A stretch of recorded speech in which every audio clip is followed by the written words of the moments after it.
বন্ধুদের সাথে অনেকবার গেছি, বাট ফ্যামিলির সাথে এই প্রথমবার। সানডে খাওয়া দাওয়ার পর বেরিয়ে পড়েছিলাম বরকে নিয়ে, চলো আজকে এই জায়গাটায় যাবো। বাট জায়গাটা কোন জায়গা কলকাতার সেটা কমেন্টে তোমাদের জানাতে হবে। 1 মাস ধরে অন অ্যান্ড অফ এত বৃষ্টি হওয়ার পর সেদিনে এমন চড়া রোদ বেরিয়েছিল যে প্রথমে গিয়েই বাবল টিটা নিলাম। না আমি কোনো সে কি নিইনি, আমি জাস্ট সোডা ফ্লেভারে নিয়েছিলাম। তারপর নিয়েছিলাম পাপড়ি চাট, অতীব জঘন্য ছিল পাপড়ি চাটটা।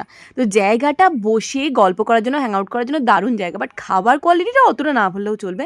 তবে হ্যাঁ, এখানে কিন্তু ওয়াও মোমো আছে। আর আমি যেখানে থাকবো আমার ফ্যামিলির সাথে সাথে আমার বন্ধুরাও থাকে, কারণ আমি বন্ধু প্রিয় মানুষ। পাপড়ি চাটটা খাওয়ার পর জাস্ট গল্প করছিলাম, তখনই দেখলাম একটা জায়গায় অনেক ভিড় হয়েছে, আর সেখানে একদল ছেলেপুলে পারফর্ম করছে। বেশ ভালো লাগলো, অনেকক্ষণ ধরে আইসক্রিম খেতে খেতে সেই ব্যাপারটা এনজয় করলাম। কাবাব মে হাড্ডি, না মানে আমিও না আপনিও না, এই দোকানটার নাম যেখান থেকে মিস্টার মুখার্জিটা কাবাব র্যাপ নিল, যেটা ছিল চিকেন ভরপুর চিজ আর ডিমের পোচ দিয়ে বানানো। আমাদের পাপড়ি চাট খেয়ে এমন অবস্থা হয়েছিল আর কিছু খাওয়ার সাহসী করি। তোমরা কিন্তু এখনো বললে না জায়গাটার নাম কি, বলো বলো।